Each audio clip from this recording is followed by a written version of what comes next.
गुजरात के राज्यपाल श्रीमान आचार्य देवव्रत जी,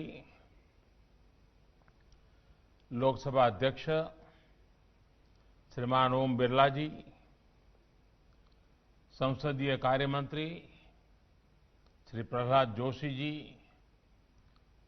राज्यसभा के उपसभापति श्री हरिवंश जी, संसदीय कार्य राज्य मंत्री श्री अर्जुन मेघवाल जी, गुजरात विधानसभा के स्पीकर श्री राजेंद्र त्रिवेदी जी, देश के विभिन्न विधायिकाओं से पीठाधीश सभी पीठासीन अधिकारीगण, अन्य सभी महानुभाव, देवी और सज्जनों, आज मां नर्मदा के किनारे सरदार पटेल जी के सानिध्य में दो बहुत ही महत्वपूर्ण अवसरों का संगम हो रहा है। Greetings to all my fellow Indians on Constitution Day. We pay tributes to all those great women and men who were involved in the making of our constitution. आज संविधान दिवस भी है और संविधान की रक्षा करने में अहम भूमिका निभाने वाले आप पीठासीन अधिकारियों का सम्मेलन भी है। ये वर्ष पीठासीन अधिकारियों के सम्मेलन का शताब्दी वर्ष भी है। इस महत्वपूर्ण उपलब्धि के लिए आप सभी को बहुत बहुत बधाई। साथियों, आज डॉक्टर राजेंद्र प्रसाद और बाबा साहब आंबेडकर से लेकर के संविधान सभा के उन सभी व्यक्तित्वों, उनको सबको नमन करने का भी दिन है, जिनके अथक प्रयासों से हम सब देशवासियों को संविधान मिला है। आज का दिन पूज्य बापू की प्रेरणा को, सरदार वल्लभ भाई पटेल की प्रतिबद्धता को प्रणाम करने का दिन है। ऐसे ही अनेक दूरदर्शी प्रतिनिधियों ने स्वतंत्र भारत के नवनिर्माण का मार्ग तय किया था। देश उन प्रयासों को याद रखे, इसी उद्देश्य से 5 साल पहले 26 नवंबर को संविधान दिवस के रूप में मनाने का फैसला किया गया था। मैं पूरे देश को हमारे लोकतंत्र के इस अहम पर्व के लिए बधाई देता हूं। साथियों, आज की तारीख देश पर सबसे बड़े आतंकी हमले के साथ भी जुड़ी हुई है। 2008 में पाकिस्तान से भेजे गए आतंकियों ने मुंबई पर धावा बोल दिया था। इस हमले में अनेक लोगों की मृत्यु हुई थी। अनेक देशों के लोग मारे गए थे। मैं मुंबई हमले में मारे गए सभी लोगों को अपनी श्रद्धांजलि अर्पित करता हूं। इस हमले में हमारे पुलिस बल के कई जांबाज शहीद हुए थे, मैं उन्हें भी नमन करता हूं। मुंबई हमले के जख्म भारत भूल नहीं सकता। अब आज का भारत नई नीति, नई रीति के साथ आतंकवाद का मुकाबला कर रहा है। मुंबई हमले जैसी साजिशों को नाकाम कर रहे, आतंक को मुंहतोड़ जवाब देने वाले, भारत की रक्षा में प्रतिपल जुटे हमारे सुरक्षा बलों का भी आज मैं वंदन करता हूं। साथियों, as a presiding officers, You have a key role in our democracy.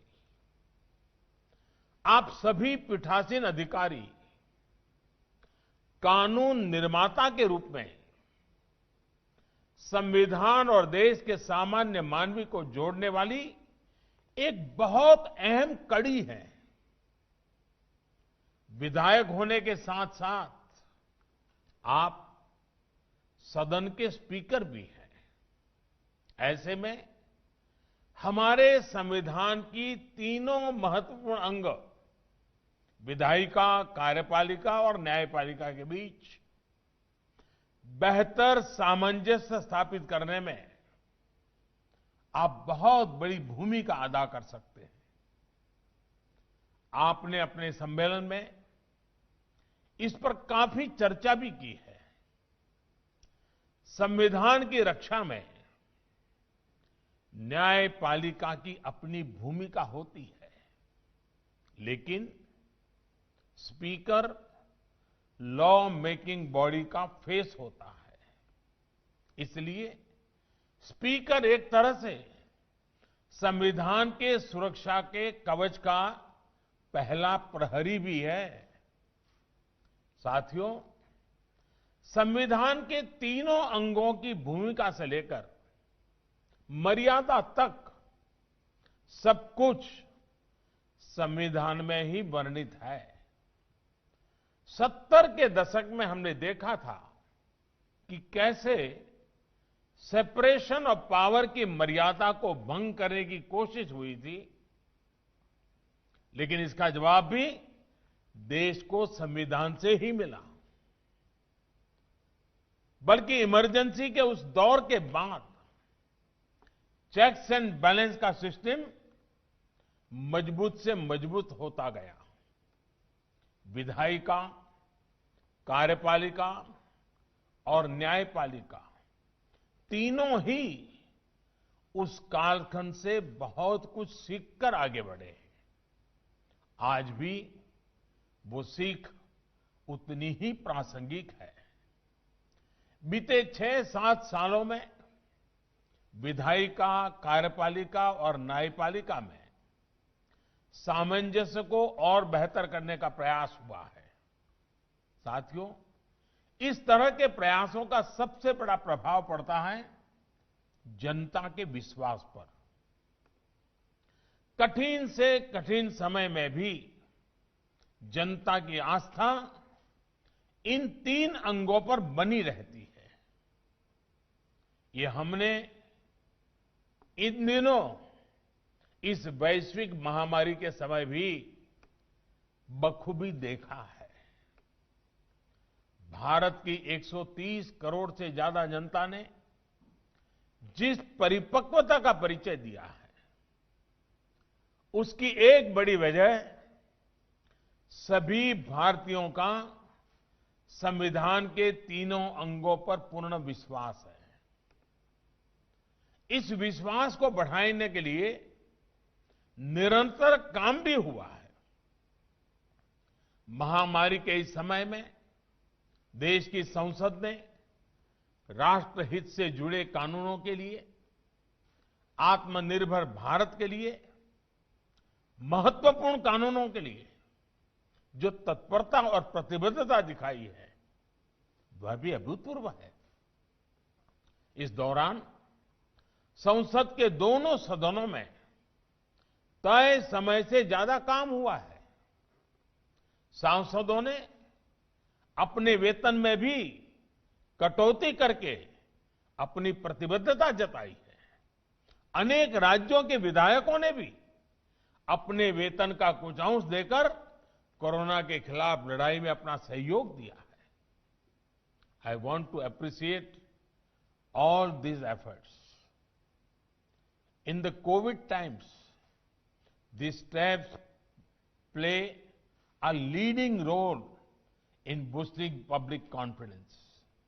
साथियों, कोरोना के इस समय में हमारी चुनाव प्रणाली की मजबूती भी दुनिया ने देखी है। इतने बड़े स्तर पर चुनाव होना, समय पर परिणाम आना, सुचारू रूप से नई सरकार का बनना, ये इतना भी आसान नहीं है। हमें हमारे संविधान से जो ताकत मिली है, वो ऐसे हर मुश्किल कार्यों को आसान बनाती है। हमारा संविधान 21वीं सदी में बदलते समय की हर चुनौती से निपटने के लिए हमारा मार्गदर्शन करता है। नई पीढ़ी के साथ उसका जुड़ाव बढ़े, ये दायित्व हम सभी पर है। आने वाले समय में संविधान 75 वर्ष की ओर तेज गति से आगे बढ़ रहा है। उसी प्रकार से आजाद भारत की 75 वर्ष का होना वाला है। ऐसे में व्यवस्थाओं को समय के अनुकूल बनाने के लिए, बड़े कदम उठाने के लिए हमें संकल्पित भाव से काम करना होगा। राष्ट्र के रूप में लिए गए हर संकल्प को सिद्ध करने के लिए विधायिका, कार्यपालिका और न्यायपालिका उसको बेहतर तालमेल के साथ काम करते रहना है। हमारे हर निर्णय का आधार एक ही तराजू से तोलना चाहिए, एक ही मानदंड होना चाहिए, और वो मानदंड है राष्ट्रहित। राष्ट्रहित, यही हमारा तराजू होना चाहिए। हमें ये याद रखना है कि जब विचारों में देशहित, लोकहित, उसके बजाय राजनीति हावी होती है, तो उसका नुकसान देश को उठाना पड़ता है। जब हर कोई अलग अलग सोचता है, तो क्या परिणाम होते हैं, उसका गवाह आप 2 दिन से जहां विराजमान हैं, वो सरदार सरोवर डैम भी उसका एक बहुत बड़ा उदाहरण है। साथियों, केवड़िया प्रवास के दौरान आप सभी ने सरदार सरोवर डैम की विशालता देखी है, भव्यता देखी है, उसकी शक्ति देखी है। लेकिन इस डैम का काम बरसों तक अटका रहा, फंसा रहा। आजादी के कुछ वर्षों के बाद शुरू हुआ था, और आजादी के 75 वर्ष जब सामने आए हैं, अभी कुछ साल पहले वो पूरा हुआ। कैसी कैसी बाधाएं, कैसे कैसे लोगों के द्वारा रुकावटें, किस प्रकार से संविधान का दुरुपयोग करने का प्रयास हुआ, और इतना बड़ा प्रोजेक्ट, जनहित का प्रोजेक्ट, इतने सालों तक लटका रहा। आज इस डैम का लाभ गुजरात के साथ ही मध्य प्रदेश, महाराष्ट्र और राजस्थान के लोगों को भी हो रहा है। इस बांध से गुजरात की 10 लाख हेक्टेयर जमीन को, राजस्थान की 2.5 लाख हेक्टेयर जमीन को सिंचाई की सुविधा सुनिश्चित हुई है। गुजरात के 9,000 से ज्यादा गांव, राजस्थान और गुजरात के अनेकों छोटे बड़े शहरों को घरेलू पानी की सप्लाई इसी सरदार सरोवर बांध की वजह से हो पा रही है। और जब पानी की बात आती है, तो मुझे एक प्रसंग भी याद आता है। जब नर्मदा का पानी अनेक विवादों में रहा, अनेक संकटों से गुजरे, आखिरकार कुछ रास्ते निकले, लेकिन जब राजस्थान को पानी पहुंचाया, तो भैरों सिंह जी शेखावत और जसवंत सिंह जी दोनों गांधीनगर स्पेशली मिलने आए। मैंने पूछा क्या काम है, बोले आकर के बताएंगे। वो आए और मुझे उतना उन्होंने अभिनंदन दिए, इतने आशीर्वाद दिए, इतनी, मैंने कहा इतना प्यार, इतनी भावना क्या। अरे बोले भाई, इतिहास गवाह है कि पानी के बूंद के लिए भी युद्ध हुए हैं, लड़ाइयां हुई हैं, 2-2 परिवारों के बीच बंटवारा हो गया है, बिना कोई संघर्ष, बिना कोई झगड़े गुजरात से नर्मदा का पानी राजस्थान पहुंच गया, राजस्थान की सूखी धरती को अपने पानी पहुंचाया। ये हमारे लिए इतने गर्व और आनंद का विषय है और इसलिए हम तुम्हें मिलने आए हैं। आप देखिए, ये काम अगर पहले हुआ होता, इसी बांध से जो बिजली पैदा हो रही है उसका अधिकांश लाभ मध्य प्रदेश और महाराष्ट्र को हो रहा है। साथियों, ये सब वर्षों पहले भी हो सकता था। लोक कल्याण की सोच के साथ, विकास को सर्वोच्च प्राथमिकता की अप्रोच के साथ ये लाभ पहले भी मिल सकते थे, लेकिन वर्षों तक जनता इनसे वंचित रही। और आप देखिए, जिन लोगों ने ऐसा किया उन्हें कोई पश्चाताप नहीं है। इतना बड़ा राष्ट्रीय नुकसान हुआ, बांध की लागत कहां से कहां पहुंच गई, लेकिन जो इसके जिम्मेदार थे उनके चेहरे पर कोई शिकन नहीं है। हमें देश को इस प्रवृत्ति से बाहर निकालना है। साथियों, सरदार पटेल की इतनी विशाल प्रतिमा के सामने जाकर दर्शन करके आप लोगों ने भी नई ऊर्जा महसूस की होगी, आपको भी एक नई प्रेरणा मिली होगी। दुनिया की सबसे ऊंची प्रतिमा स्टैच्यू ऑफ यूनिटी, ये हर भारतीय का गौरव बढ़ाती है। और जब सरदार पटेल स्टैच्यू बना है, वो जनसंघ के मेंबर नहीं थे, भाजपा के मेंबर नहीं थे, कोई राजनीतिक छुआछूत नहीं। जैसे सदन में एक भाव की आवश्यकता होती है, वैसे देश में भी एक भाव की आवश्यकता होती है। ये सरदार साहब का स्मारक उस बात का जीता जागता सबूत है कि जहां कोई राजनीतिक छुआछूत नहीं है। देश से बड़ा कुछ नहीं होता, देश के गौरव से बड़ा कुछ नहीं होता। आप कल्पना कर सकते हैं, 2018 में स्टैच्यू ऑफ यूनिटी के लोकार्पण के बाद करीब करीब 46 लाख लोग, 46 लाख, यहां इस सरदार साहब स्टैच्यू को अपना नमन करने के लिए आए हैं।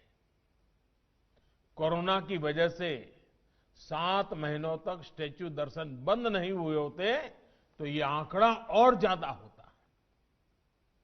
मां नर्मदा के आशीर्वाद से स्टैच्यू ऑफ यूनिटी, ये पूरा केवड़िया शहर भारत के भव्यतम शहरों में शामिल होने के लिए तेजी से खड़ा हो रहा है।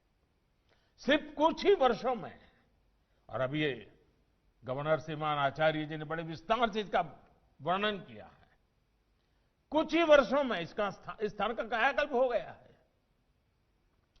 जब विकास को सर्वोपरि रखकर, कर्तव्य भार को सर्वोपरि रखकर काम होता है तो परिणाम भी मिलते हैं। आपने देखा होगा, इन 2 दिन दरमियान आपको कई गाइड से मिलना हुआ होगा, कई व्यवस्था में जुड़े हुए लोगों से मिलना। ये सारे नौजवान बेटे बेटियां इसी इलाके की हैं, आदिवासी परिवारों की बच्चियां हैं। और आपको जब बताती होगी, बहुत एग्जैक्टनेस शब्दों का उपयोग करती हैं, आपने देखा होगा। ये ताकत हमारे देश में पड़ी है, हमारे गांव के अंदर भी ये ताकत पड़ी है। सिर्फ थोड़ी राख हटाने की जरूरत है, वो एकदम से प्रज्वलित हो जाती है। आपने देखा होगा दोस्तों, विकास के इन कार्यों ने यहां के आदिवासी भाई बहनों को भी एक नया आत्मविश्वास दिया है। साथियों, हर नागरिक का आत्मसम्मान हो, आत्मविश्वास बढ़े, ये संविधान की भी अपेक्षा है, हमारा भी ये निरंतर प्रयास है। ये तभी संभव है जब हम सभी अपने कर्तव्यों को, अपने अधिकारों का स्रोत मानेंगे, अपने कर्तव्यों को सर्वोच्च प्राथमिकता देंगे।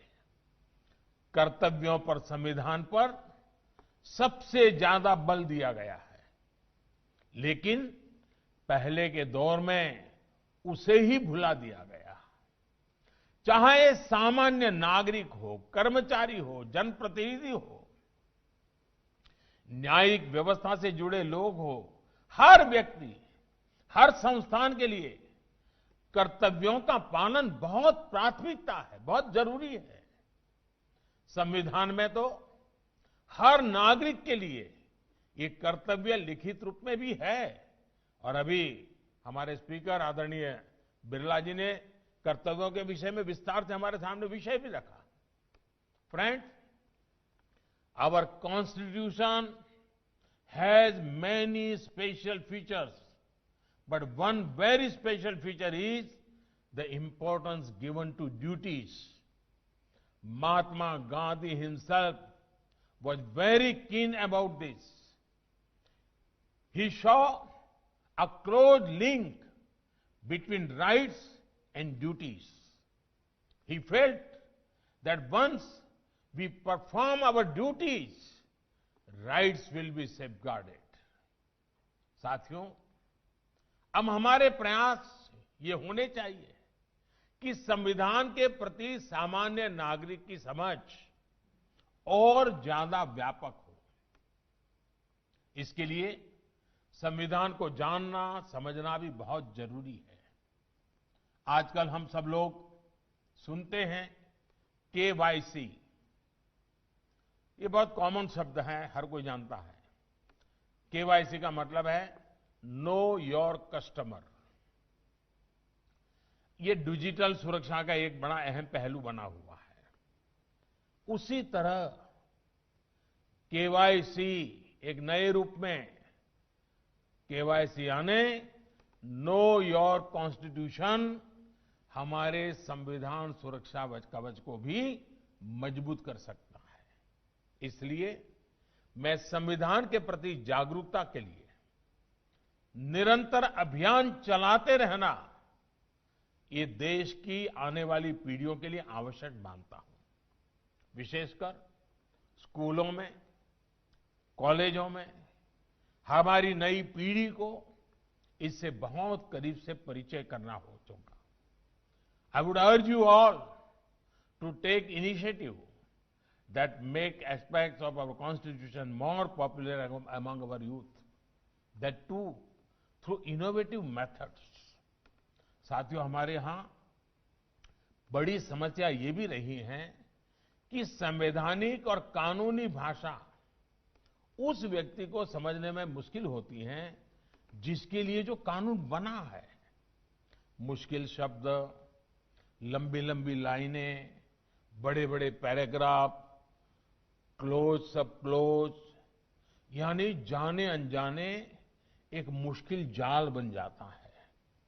हमारे कानूनों की भाषा इतनी आसान होनी चाहिए कि सामान्य से सामान्य व्यक्ति भी उसको समझ सके।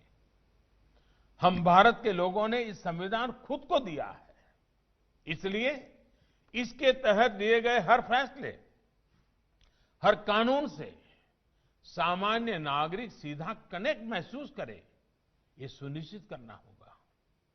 इसमें आप जैसे पीठासीन अधिकारियों की बहुत बड़ी मदद मिल सकती है। इसी तरह समय के साथ जो कानून अपना महत्व खो चुके हैं, उनको हटाने की प्रक्रिया भी आसान होनी चाहिए। अभी हमारे माननीय हरिवंश जी ने उसके विषय में अच्छे उदाहरण दिए हमारे सामने। ऐसे कानून जीवन आसान बनाने के बजाय बाधाएं ज्यादा बनाते हैं। बीते सालों में ऐसे सैकड़ों कानून हटाए जा चुके हैं, लेकिन क्या हम ऐसी व्यवस्था नहीं बना सकते जिससे पुराने कानूनों में संविधान की तरह ही पुराने कानूनों को रिपील करने की प्रक्रिया स्वतः चलती रहे? अभी कुछ कानूनों में सनसेट क्लॉज की व्यवस्था शुरू की गई है। अब एप्रोप्रिएशन एक्ट और कुछ और दूसरे कानूनों में भी इसका दायरा बढ़ाने पर विचार चल रहा है। मेरा सुझाव है कि राज्य की विधानसभाओं में भी इस प्रकार की व्यवस्था सोची जा सकती है, ताकि पुराने अनुपयोगी कानूनों को स्टैट्यूट बुक से हटाने के लिए प्रोसीजर रिक्वायरमेंट्स में बचा जा सके। इस प्रकार की व्यवस्था से कानूनी कंफ्यूजन बहुत कम होगा और सामान्य नागरिकों को भी आसानी होगी। साथियों, एक और विषय है और वो भी इतना ही महत्वपूर्ण है, वो चुनावों का। वन नेशन वन इलेक्शन सिर्फ एक चर्चा का विषय नहीं है, बल्कि ये भारत की जरूरत है। हर कुछ महीने में भारत में कहीं न कहीं बड़े चुनाव हो रहे होते हैं। इससे विकास के कार्यों पर जो प्रभाव पड़ता है, उसे आप सब भली भांति जानते हैं। ऐसे में वन नेशन वन इलेक्शन पर गहन अध्ययन और मंथन आवश्यक है और इसमें पीठासीन अधिकारी काफी मार्गदर्शन कर सकते हैं, गाइड कर सकते हैं, लीड कर सकते हैं। इसके साथ ही लोकसभा हो, विधानसभा हो या पंचायत चुनाव हो, इनके लिए एक ही वोटर लिस्ट काम में आए, इसके लिए हमें सबसे पहले रास्ता बनाना होगा। आज हर एक के लिए अलग अलग वोटर लिस्ट है, हम क्यों खर्चा कर रहे हैं, समय क्यों बर्बाद कर रहे हैं। अब हर एक के लिए 18 साल से ऊपर तय है। पहले तो उम्र में फर्क था, इसलिए थोड़ा वो रहा, अब कोई जरूरत नहीं है। साथियों, डिजिटाइजेशन को लेकर संसद में और कुछ विधानसभाओं में कुछ कोशिशें हुई है, लेकिन अब पूर्ण डिजिटलीकरण करने का समय आ चुका है। अगर आप प्रिसाइडिंग ऑफिसर्स इसमें जुड़े इनिशिएटिव लगे लेंगे तो मुझे विश्वास है कि हमारे विधायक गण, सांसद गण भी तेजी से ये टेक्नोलॉजी को एडॉप्ट कर लेंगे। क्या आजादी के 75 वर्ष को देखते हुए आप इससे जुड़े लक्ष्य तय कर सकते हैं? कोई टारगेट तय करके यहां से जा सकते हैं? साथियों, आज देश के सभी विधायी सदनों को डेटा शेयर करने की दिशा में आगे बढ़ना जरूरी है, ताकि देश में एक सेंट्रल डेटाबेस हो। सभी सदनों के कामकाज का एक रियल टाइम ब्यौरा आम नागरिक को भी उपलब्ध हो और देश के सभी सदनों को भी ये उपलब्ध हो। इसके लिए नेशनल ई विधान एप्लीकेशन के रूप में एक आधुनिक डिजिटल प्लेटफॉर्म पहले से ही विकसित किया जा चुका है।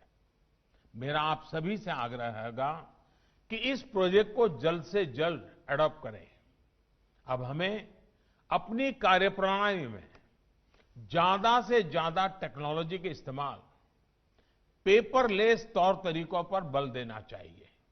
साथियों, देश को संविधान सौंपते समय संविधान सभा इस बात को लेकर एकमत थी कि आने वाले भारत में बहुत सी बातें परंपराओं से भी स्थापित होगी। संविधान सभा चाहती थी कि आने वाली पीढ़ियां ये सामर्थ्य दिखाएं और नई परंपराओं को अपने साथ जोड़ते चलें। हमें अपने संविधान के शिल्पियों की इस भावना का भी ध्यान रखना है। पीठासीन अधिकारी होने के नाते आप सभी क्या नया कर सकते हैं, कौन सी नई भी चीज जोड़ सकते हैं, इस दिशा में भी कुछ न कुछ कंट्रीब्यूट करेंगे तो देश के लोकतंत्र को एक नई ताकत मिलेगी। विधानसभा की चर्चाओं के दौरान जन भागीदारी कैसे बढ़े, आज की युवा पीढ़ी कैसे जुड़े, इस बारे में भी सोचा जा सकता है। अभी दर्शक दीर्घाओं में लोग आते हैं, चर्चा भी देखते हैं, लेकिन इस प्रक्रिया को बहुत नियोजित तरीके से भी किया जा सकता है। जिस विषय पे चर्चा हो, उस विषय के अगर संबंधित लोग वहां रहे उस दिन, तो ज्यादा लाभ होगा। जैसे मानो शिक्षा से जुड़ा कोई विषय हो तो विद्यार्थियों को, शिक्षकों को, यूनिवर्सिटी के लोगों को बुलाया जा सकता है।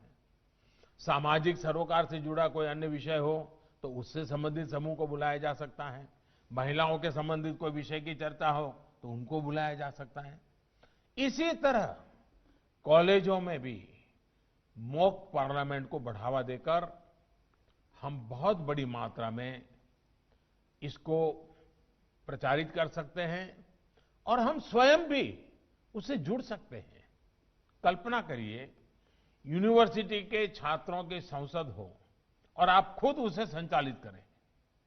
इससे विद्यार्थियों को कितनी प्रेरणा मिलेगी, कितना कुछ नया सीखने को मिलेगा। ये मेरे सुझाव भर हैं। आपके पास वरिष्ठता भी है, आपके पास अनुभव भी है।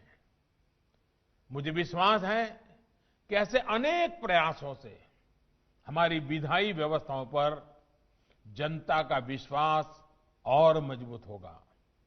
एक बार फिर इस कार्यक्रम में मुझे निमंत्रित करने के लिए मैं स्पीकर महोदय का बहुत आभार व्यक्त करता हूं।